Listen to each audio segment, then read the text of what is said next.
Good morning student of भारतीय public school 5th class Hindi chapter 18 पढ़ेंगे। वरदान अभिशाप बन रहा है। वरदान जो है अभिशाप बन रहा है। इस वाक्य से हमें ये पता चलता है, इस शीर्षक से हमें ये पता चलता है कि जो भी चीज़ को आप सही उपयोग नहीं करोगे तो वो आपके लिए अभिशाप बन जाता है। ओके, हम कहानी के अकॉर्डिंग पढ़ेंगे। पहले कठिन शब्द क्या है? तथास्तु, ऊर्जा, स्रोत, उर्वरा शक्ति एंड अंकुश। इस पाठ में विज्ञान के सकारात्मक और नकारात्मक पहलुओं पर चर्चा की गई है। लेखक ने मानव द्वारा किए गए वैज्ञानिक आविष्कारों की तुलना भस्मासुर को प्राप्त वरदान से किया गया है। सबको ये स्टोरी मालूम हो गया भस्मासुर वाला। लेखक द्वारा प्रस्तुत भस्मासुर की कथा अन्य प्रचलित कथाओं से थोड़ा भिन्न हो सकती है, किंतु कथा का आदि और अंत समान है। भस्मासुर को प्राप्त वरदान की ही उसके भाषण होने तो कहाँ थे हम लोग? भस्मासुर को प्राप्त वरदान ही उसके भस्म होने का कारण बना है। हम भी विज्ञान के वरदानों का दुरुपयोग करके अपने पैरों पर स्वयं कुल्हाड़ी मार रहे हैं। ये शीर्षक है, ठीक है, कि इसके बारे में बताया गया है कि ये जो भी हम जैसे कि जो वैज्ञानिक वाला जो सामान है हमारे पास, जैसे सिलेंडर समझो। सिलेंडर कितना इजी है, तुरंत गैस ऑन करो, खाना बन गया, गैस बंद कर दो। पर यही बाई चांस कभी भूल गए, कुछ हो गया तो क्या हो जाता है? कितना नुकसान होता है। सिलेंडर फट जाता है तो बिल्डिंग की बिल्डिंग उड़ जाती है। तो एक लापरवाही के कारण क्या होता है? पूरा विनाश हो जाता है। तो यही बहुत सारी चीज़ होते हैं। आगे बढ़ते हैं। पुराणों में एक कथा आती है। भस्मासुर नामक एक असुर ने तपस्या करने के शिवाजी को प्रसन्न कर लिया। शिवाजी ने उससे वरदान मांगने को कहा। भस्मासुर ने कहा, महाराज मुझे यह वरदान दे कि मैं किसी के सर पर हाथ रखूं वह भस्म हो जाए। शिवजी ने कहा तथास्तु। वरदान पाकर भस्मासुर फूला न समाया, परंतु तभी उसके मन में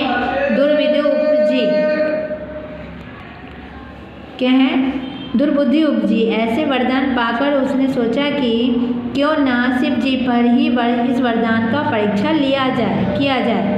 अब देख लो, जिसने वरदान दिया उसी पर वो ट्राई करने के लिए चला जा रहा है। यह सोचकर भस्मासुर हाथ उठाया, शिव जी की ओर लपका। उसके इरादे को भांपकर शिव जी वहाँ से भाग गए। वो शिव जी ने समझ गए, वो तो कितना ये है जो मैंने वरदान दिया और मेरे पे ही ट्राई कर रहा है। भस्मासुर भी उसके पीछे दौड़ा। किसके पीछे? शिव जी के पीछे। मार्ग में शिव जी को विष्णु जी मिल गए।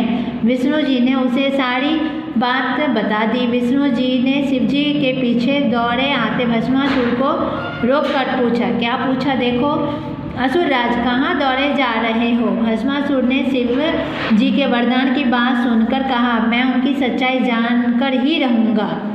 अब कितना कैसे बोलेगा कि वो बोला कि मैं ये जान के रहूँगा कि सही में कोई किसी के ऊपर हाथ डालने पर वो मरता है कि नहीं मरता, तो मैं शिव जी को ही मार दूँगा। विष्णु जी ने भस्मासुर का हाथ पकड़कर कहा, बड़े भोले हो असुरराज, कहीं ऐसा भी होता है कि किसी के सिर पर हाथ रखने से ही वह भस्म हो जाए? तो मैं अपने सिर पर अपना हाथ रखता हूँ, आप तो भस्म नहीं हुए। देखो, विष्णु भगवान तो बहुत ज़्यादा ही इंटेलिजेंट थे। उन्होंने क्या किया? बेवकूफ़ बना दिया कि उसका हाथ अभी नहीं डाला। उन्होंने कहा कि मेरा हाथ डाला, तो अपना हाथ मतलब विष्णु भगवान का हाथ डाल के बोला कि तुम तो नहीं मरे। तो वरदान तो किसको मिला था? भस्मासुर को मिला था ना। पर उन्होंने शिव जी भस्मासुर को बेवकूफ़ बना दिया कि वो अपना हाथ डाल के बता दिया।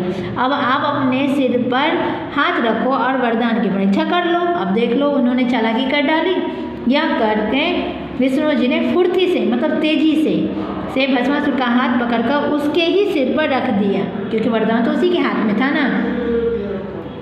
सिर के ऊपर हाथ रखते ही भस्मासुर भस्म हो गए। उसका वरदान उसी को ही ले बैठा। ठीक यही बात है आज विज्ञान हमारे साथ कर रहा है। ओके, क्या कर रहा है जानती हो ना? देखो, नहीं, शायद यह कहना ठीक नहीं है, विज्ञान नहीं, ठीक यह बात विज्ञान का वरदान पाकर हम सब अपने साथ कर रहे हैं। विज्ञान तो अच्छा चीज़ हुआ ना, पर हम उसका दुरुपयोग कर रहे हैं। हम भस्मासुर के से कम मूर्ख नहीं है, हम विज्ञान के वरदानों का दुरुपयोग कर रहे हैं। क्या कर रहे हैं? दुरुपयोग कर रहे हैं। हम स्वयं अपने पैरों पर कुल्हाड़ी मार रहे हैं। क्या कर रहे हैं? कुल्हाड़ी मार रहे हैं। अब यहाँ पे देखो, विज्ञान क्या है? विज्ञान विशेष ऐसा विशेष ज्ञान है जिसके बदले पर मानव प्रकृति के रहस्यों की खोज कर उसकी सहायता से मनुष्य मात्र की सुख सुविधा से साधन जुटा सकता है। उदाहरण के लिए कोयले के रूप में धरती के नीचे छिपी अपार ऊर्जा राशि को प्राप्त कर मानव ने उससे रेलगाड़ियाँ चलाई। इससे आने जाने की सुविधा हुई, समय की बचत हुई। कोयले से बिजली घर चले जिससे प्रकाश मिला, पंखा से ठंडक मिली और हीटरों से गर्मी। बिजली से अनेक उद्योग धंधों के लिए ऊर्जा भी मिली, उद्योग धंधों से ज़रूरत की चीज़ें प्राप्त हुई। अब देख लो, एक कोयला से कितना सामान मिल गया। आगे पढ़ो।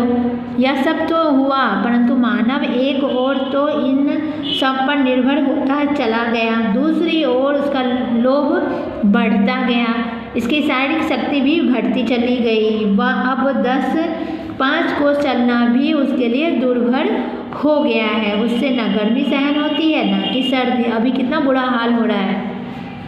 ओके, शारीरिक परिश्रम का उसके जीवन से लोप होता जा रहा है। लोप मतलब हटता जा रहा है। ठीक है, अधिकांश काम वह मशीन के द्वारा करने लगा है। मशीन के डिजाइन में भी नित्य नए परिवर्तन होते जा रहे हैं। अब वह पुराने को छोड़कर नए के पीछे दौड़ता है, उसके लिए साधन जुटाता है और इन सब में उनका बौद्धिक व्यायाम बढ़ गया है। बौद्धिक मतलब दिमागी व्यायाम क्या हो गया? बढ़ गया है। बौद्धिक व्यायाम से तो उसके मस्तिष्क में तनाव पैदा कर दिया है। तनाव से उसे तरह तरह के अनजानी बीमारियों का भी शिकार बना दिया गया। अब टेंशन रहेगा तो टेंशन से तो सारी बीमारी होती है, तो हो गया ना। मानव विज्ञान ने मानव समाज के 2 वर्गों में उत्पन्न कर दिया है। एक के पास आवश्यकता से अधिक धन सुख सुविधा है, वह और अधिक संग्रह मतलब जमा करना, संग्रह करना चाहता है। दूसरे के पास इतना भी नहीं कि वह न्यूनतम आवश्यकताओं को भी पूरा कर सके। वर्ग भेद की यह खाई दिनों दिन बढ़ती जा रही है। मतलब अमीर और गरीब के बारे में बताया जा रहा है। पहला वर्ग दूसरे वर्ग का कसकर शोषण कर रहे हैं। मतलब शोषण का मतलब जानते हो ना, प्रेरित कर रहे हैं। प्रेरित मतलब पीड़ा दे रहे हैं, कष्ट दे रहे हैं। इससे संसार में वर्ग संघर्ष बढ़ रहा है। विज्ञान ने औषध निर्माण में बड़ी क्रांति की है। कैंसर जैसे एकाध बीमारी को छोड़कर अब प्रत्येक बीमारी का इलाज संभव हो गया है। बीमारी भी इलाज हो रही है, ऐसी बात नहीं है कि विज्ञान इतना डेवलप हो रहा है कि हर बीमारी का इलाज हो रहा है। फिलहाल अभी कोरोना का नहीं हुआ है। इससे मनुष्य की आयु बढ़ गई है। क्या गई है? बढ़ गई है। और वह जी तोड़ रहा है, पर वह खोखला हो गया है। उसकी भूख मर गई है, खाया पिया उसे पचता नहीं, सहन शक्ति उसमें बची नहीं। लोग बौने होते जा रहे हैं। अब गज भर की छाती वाले, लाल चेहरे वाले, बैल से पुष्ट कंधों और शेर की तरह कमर वाले 6 फुट नौजवान देखने को भी नहीं मिलते। ये बात तो सच है। पहले आप लोग देखे भी होंगे, कोई होता है, ऐसी बात नहीं कभी भी नहीं होता, होते हैं जो बड़े हट्टे कट्टे होते हैं। वो क्यों होते हैं? उनका खान पान रहन सहन और प्योर खाना होता है। ज़्यादा वो वर्क में मतलब व्यायाम करते हैं, फिजिकल काम करते हैं। ठीक है ना, वो उसके कारण उनकी बॉडी डेवलप होती है। बट हम लोग का क्या हो गया? हम लोग उनके अकॉर्डिंग तो छोटे ही हो गए ना, उनके अकॉर्डिंग उनकी तरफ बड़े तो नहीं हैं हम लोग। 10 वर्ष के बाद भी नहीं रहेंगे। मतलब ये जो बौने छोड़ने जो हो गए वो भी नहीं रहेंगे, मतलब और छोटे हो जाएंगे।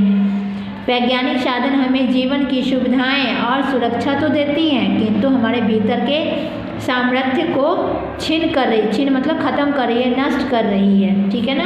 सामर्थ्य को मतलब जैसे कि कोई सामर्थ्य कैपेसिटी हो गया कि जितना हम काम करने की क्षमता रखते हैं। जैसे हम मैं 4 किलोमीटर चल सकती हूँ पर मैं अब 2 किलोमीटर में ही हांफने लगती हूँ, तो ये हमारी कैपेसिटी कम होती गई है, छिन्न होती गई है। ओके, अब यहाँ पे देखो विज्ञान के प्राकृतिक के साथ ज़रूरत से ज़्यादा ही छेड़छाड़ की गई है, ये तो आपको पता ही होगा। अभी क्या हो गया था, फलस्वरूप प्रकृति का सारा प्रबंध गड़बड़ा गया है, मौसम बदल गए हैं, नदियाँ में बाढ़ आ जाती है या कहीं कहीं स्रोत ही सूख जाते हैं, दुर्लभ जंतुओं और कीट पतंगों का विनाश हो गया है, उपयोगी जड़ी बूटी लुप्त हो गई है, धरती के ऊपर की मिट्टी एवं वनस्पति रूपी कवच नष्ट हो गए हैं, उनकी उर्वरा शक्ति छिन्न हो गई, खत्म हो गई है, नदियों का जल दूषित हो गया है, वायुमंडल विषाक्त हो गए हैं। इन सब बातों से प्रकृति और पर्यावरण को संतुलन नष्ट हो गया है। मतलब यही हुआ, इतना पॉल्यूशन बढ़ गया है जिससे सारा चीज़ का ये पर्यावरण जो है, प्रकृति जो है, सारा हमारा क्या हो गया, हमारा नष्ट हो गया, संतुलन है ही नहीं। अब देख लो एक वायु प्रदूषण से क्या हो जाता है, ठीक है ना, फॉग आ गए, धुआं आ जाता है, पूरा ही पूरा दूषित वायु हो जाता है। कितना, अब देखो अचानक इतनी ठंडी पड़ने लगी, क्या है ये सारा उसी में गिनती हो जाता है। ओके, कभी गर्मी आएगी तो कितनी गर्मी होने लगती है, ठीक है। विज्ञान ने उद्योग धंधों को जन्म दिया है। विज्ञान ने क्या दिया, उद्योग धंधों को जन्म दिया है। उद्योग धंधे ने प्रदूषण, जल प्रदूषण देखो उद्योग धंधों ने क्या दिया है, उन्होंने तो जन्म दिया, उद्योग धंधों ने क्या दिया है, जल प्रदूषण, वायु प्रदूषण और ध्वनि प्रदूषण में वृद्धि कर दी है, ठीक है। नदियाँ अमृत तोया नहीं रह रही है, ना ही वायु, मतलब जो पानी, जो नदियाँ जो थी वो अमृत थी, शुद्ध थी, प्योर थी, वो अब क्या हो गई, विषिक्त हो गई है, दूषित हो गई है, और पानी के साथ साथ वायु भी हो गई है। वायु क्या थे, प्राणदायिनी थी, पर अब क्या हो गया, तो वो भी नहीं रहा। कल कारखानों के धुएं से सारा वायुमंडल दूषित होता जा रहा है।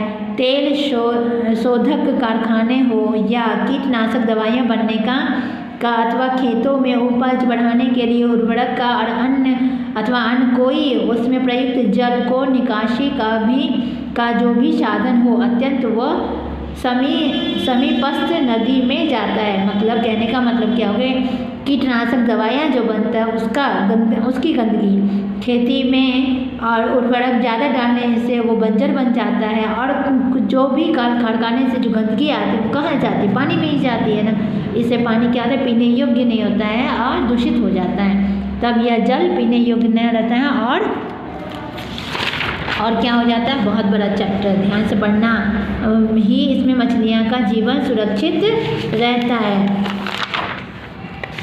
ना आगे लिखा हुआ, ना ही इसकी मछलियाँ जीवित रहने के सुरक्षित रहता है। इससे सिंचाई करने पर खेतों की मिट्टी पर भी दुष्प्रभाव होता है। वही गंदा पानी से आप मिट्टी को सींचोगे तो क्या होगा, मिट्टी भी तो दुष्प्रभाव ही देगी ना, अच्छा थोड़ी होगा, उसमें उर्वरक थोड़ी मिलेगी।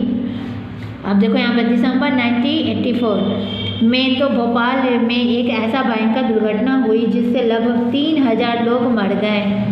ये साल जो है ना 2020 भी ऐसे ही किसी बुक में आएगा, ठीक है, ध्यान देना तुम, अभी भी पढ़ना ही हो रहा है। इससे भी कहीं अधिक लोग उससे प्रभावित हुए। एक कीटनाशक कारखाने की गैस रिसने से भयंकर दुर्घटना हुई थी। सन 1987 में रूस में भी चेरनोबिल नामक स्थान पर परमाणु संसाधन में एक भयंकर दुर्घटना होते होते बच गई। यदि इस पर समय रहते काबू न पाया जाए तो रूस सहित सारे यूरोप की खैर नहीं थी। मतलब इतना भयंकर होता। कीटनाशक दवाइयों के तथा उर्वरकों के निरंतर उपयोग से अमेरिका की लगभग 1/3 भूमि बंजर हो गई है अथवा उसकी उत्पादन क्षमता बहुत कम हो गई है। वैज्ञानिक संसाधनों के बल पर भूमि से 4 फसल लेने का यह दुष्परिणाम है। ज़्यादा उर्वरक डालोगे तो एक बार तो अच्छा दे देगा, उसके बाद क्या। किंतु दोष विज्ञान का ही नहीं है, स्वयं मानव का भी है। हम लोग इतने ज़रूरतमंद हो गए हैं ना, इतनी हमारी भूख बढ़ गई है जो हम ये नहीं देखते कि आगे के लिए क्या होगा, हम आगे पीढ़ी के लिए क्या छोड़ रहे हैं। विज्ञान की चकाचौंध में वह इतना अंधा हो गया है कि अपने पैरों पर ही कुल्हाड़ी मार रहा है। उसने भयंकर से भयंकर घातक हथियार बना लिया। रात दिन चलने वाले कारखाने, मोटर, रेलगाड़ी, जहाज आदि, ये तो इतना धुआं निकल रहा है कि उस वायुमंडल में इतना कार्बन इकट्ठा हो सकता है। कुछ दिनों के बाद पहाड़ों की बर्फ पिघलने लगेगी, तब जल प्रलय होने देर नहीं लगेगा, क्योंकि कार्बन डाइऑक्साइड ऊपर जाके हो जाएगा तो गर्म हो जाएगा, और ये क्या है, बर्फ क्या पिघल के सारे नीचे ही आ जाएंगे। तो क्या होगा, बाढ़ आ जाएगा ना, बाढ़ से क्या सुनामी आ जाएगा। और विज्ञान का यह वरदान मानव के लिए क्या बन जाएगा, अभिशाप बन जाएगा, क्योंकि कल कारखाने किसके लिए लगाए गए, हमारे लिए लगाए गए कि हम नया नया डेवलप करें, पर डेवलप के साथ साथ हमारे साथ क्या होगा। लगता है पुराणों में वर्णित भस्मासुर की कहानी से सहस्रों वर्ष पूर्ण चेतावनी दे रही थी कि विज्ञान द्वारा प्राप्त वरदान भयंकर अभिशाप भी बन सकता है। अतः उसके प्रयोग पर अंकुश लगाना जरूरी है। अंकुश मतलब रोकना जरूरी है। अतः मानव को चाहिए कि वरदान के रूप में प्राप्त विज्ञान का प्रयोग सोच समझकर करे, अन्यथा यह विज्ञान रूपी वरदान समस्त मानव जाति के लिए अभिशाप बन जाएगा। समझ गए। जैसे कि अभी क्या होगा, आगे इतना मानव सब खाने लगे, सब चाइना कुछ भी नहीं छोड़ता है, सब कुछ खाने लगा है। आज उसी का दुष्परिणाम क्या हो गया कि कोरोना आ गया। अब कोरोना का तो वैक्सीन ही नहीं बन रहा, क्योंकि मालूम ही ये नहीं है कि उसका वैक्सीन कैसे बनेगा। एक से ज़्यादा बढ़ता ही जा रहा है, डेवलप ही होता है उसका तो डेवलप हो रहा है, हमारा क्या हो रहा है, विनाश हो रहा है, क्योंकि हम इतने ही भूखे हो गए कि कोई भी जीव जंतु को नहीं छोड़ रहे हैं। ठीक है, अब देखो यहाँ पे क्या है, अब हम एक्सरसाइज भी जल्दी से जल्दी कंप्लीट कर लेते हैं। शिवजी द्वारा भस्मासुर को दिए गए वरदान किसके लिए अभिशाप बन गए, स्वयं भस्मासुर के लिए बन गया। इस पर टिक लगाएंगे। वैज्ञानिक आविष्कारों से हमें क्या लाभ मिलता है, इसमें सुख सुविधा के अनेक साधन प्राप्त होते हैं। इस पर टिक लगाएंगे। विज्ञान वरदान ना होकर अभिशाप किस स्थिति में बन जाता है, किस स्थिति में, जब हम विज्ञान आविष्कारों का प्रयोग असावधानी से करते हैं तब बनता है। ओके, कब बनता है, तब बनता है। ये हो गया हमारा सेकेंड। यहाँ पे हेल्प बॉक्स में ऑप्शन दिया गया है, पर उसका सही ढंग से उपयोग करना है। अक्षय वन संपत्ति का अंधाधुंध दुरुपयोग किया जा रहा है। यहाँ पे दहन लिखा हुआ, दुहन लिखा हुआ, यहाँ पे क्या दुरुपयोग किया जा रहा है। अनाप शनाप चीज़ें खाने से लोगों की पाचन शक्ति कम हो गई है। कारखाने धुएं के रूप में विषैली वायु उगल रही है। कारखाने की गैस रिसने से भोपाल में भयंकर दुर्घटना हो गई है। दुर्घटना। हम सूर्य की ऊर्जा का उपयोग कर सकते हैं। ओके, आप लोग भर लेना। अब देखो यहाँ पे क्या है, पहले में ही देख रहे हैं, विलोम लिखना है आपको। सिर्फ इस कलरफुल वाले को विलोम लिखना है। शिवजी से प्राप्त वरदान स्वयं भस्मासुर के लिए अभिशाप बन गया है। हम जिन चीज़ों का दुरुपयोग कर रहे हैं उसका उपयोग किया जा सकता है तो काफ़ी बचत हो सकता है। केवल आवश्यक वस्तुओं का संग्रह करो, अनावश्यक का नहीं। आजकल वायुमंडल दूषित हो गया है, इसे निर्दोष रखना हमारे लिए ज़रूरी है। अधिक उपज, अधिक फसल के लिए उर्वर भूमि भी बंजर हो गई है। ओके, इसको हम कैसे बोलते हैं उस पर दिखाया जा रहा है। उत्पादन की क्षमता, वर्ग का संघर्ष, सुख सुविधा, जड़ी बूटी, जल का प्रलय, ठीक ना, और ये सहन की शक्ति, उद्योग और धंधे, कीट और पतंग। ठीक है, ये उपसर्ग मैंने बता दिया है कि कैसे अलग करते हैं। असुर का अ जमा सुर, दुर्बुद्धि, दुर जमा बुद्धि। ये छोटा सा जो देख रहे हैं ना, ये हलंत होता है, मतलब ये आधा र हो गया। क्या हो गया, आधा र हो गया। तो ये लगाना जरूरी है, ये नहीं लगाओगे तो गलत हो जाएगा। जब भी आप लिखोगे तो गलत हो जाएगा, इसीलिए ये देख लेना, क्योंकि वो रेफ है। ये क्या है, ये दिख रहा है ना ऊपर रेफ, ये वाला रो यहाँ पे आ गया। ये रो तो आधा होता है, आधा रो कैसे शो करेंगे हम, तो हम लोग ऐसे ही शो करते हैं, ऐसे ही दिखाते हैं। दुर्लभ, दुर जमा लभ, ओके। अ जमा चल, दूर जमा घटना, देखो र के नीचे लगाई हूँ मैं, दूर जमा परिणाम, ये आधा श है ना, तो मैंने आधा श में श पे हलंत कर दिया परिणाम। Okay, book complete. सारे बच्चे बुक फिल कर लेना अच्छी तरह से।